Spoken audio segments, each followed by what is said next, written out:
লেবাননের ভয়াবহ অগ্নিকাণ্ডে নিঃস্ব হয়ে পড়েছেন অন্তত ১৯ জন বাংলাদেশি প্রবাসী। আগুন কেবল ঘর পোড়ায়নি, পুড়িয়ে দিয়েছে প্রবাস জীবনের সব সঞ্চয় আর স্বপ্ন। ক্ষতির হিসাব নয়, সামনে তাকিয়ে নতুন করে শুরু করার আশায় বুক বাঁধছেন প্রবাসীরা। লেবানন প্রতিনিধি মোহাম্মদ মিলন খানের তথ্যচিত্রে ডেস্ক রিপোর্ট। লেবাননের পাহাড়ি এলাকা বিটফায়ার আবু মিজান, সেখানেই বুধবার ঘটে এক ভয়াবহ অগ্নিকাণ্ড। পলিপ্রো প্লাস্টিক ফ্যাক্টরিতে লাগা আগুন মুহূর্তে ছড়িয়ে পড়ে চারদিকে। দাহ্য প্লাস্টিকের কারণে দ্রুত ছড়িয়ে পড়া এই আগুনে পুড়ে নিঃস্ব হয়ে গেছেন অন্তত ১৯ বাংলাদেশি প্রবাসী। আগুন কেড়ে নিয়েছে তাদের কর্মস্থল, বাসস্থান, এমনকি প্রবাস জীবনের সব সঞ্চয় ও স্বপ্ন।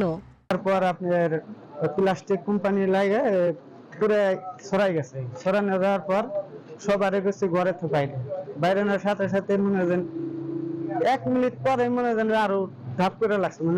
ইলেকট্রিক শর্ট সার্কিট থেকে আগুনের সূত্রপাত। প্রাথমিকভাবে এমনটাই ধারণা করা হচ্ছে, আগুনে কেউ প্রাণ হারায়নি, তবে ক্ষতিগ্রস্ত শ্রমিকদের চোখে এখন শুধুই হতাশা, মুখে অনিশ্চয়তার ছাপ। চেষ্টা করতেছে তারা যতটুকু সম্ভব, তাতে আমরা খুশি। এই মুহূর্তে আমাদের প্রয়োজন, আমাদের শুধু একটা কাপড়ই আছে, এছাড়া আর কিছুই নেই আমাদের এখানে, সব পুরো শেষ হয়ে গেছে। ঘটনার পরপরই দূতাবাসের নির্দেশে ঘটনাস্থলে পৌঁছান দূতালয় প্রধান ও প্রথম সচিব মোহাম্মদ আনোয়ার হোসেন সহ অন্যান্য প্রশাসনিক কর্মকর্তারা। তারা ক্ষতিগ্রস্তদের মাঝে তাৎক্ষণিকভাবে শুকনো খাবার ও প্রয়োজনীয় পোশাক বিতরণ করেন।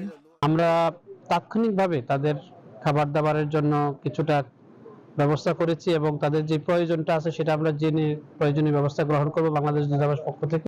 দুর্ঘটনার খবর ছড়িয়ে পড়ার সঙ্গে সঙ্গে এগিয়ে আসে লেবাননের কর্মরত বিভিন্ন সামাজিক সংগঠন।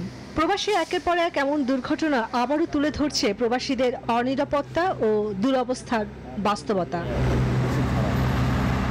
Desk report, news 24। বান্ডেল থাকলে প্রতি সেনমানিতে টাকা বাঁচবে। বিকাশ সেনমানি বান্ডেল কিনে জিতুন প্রতি লেনদেনে।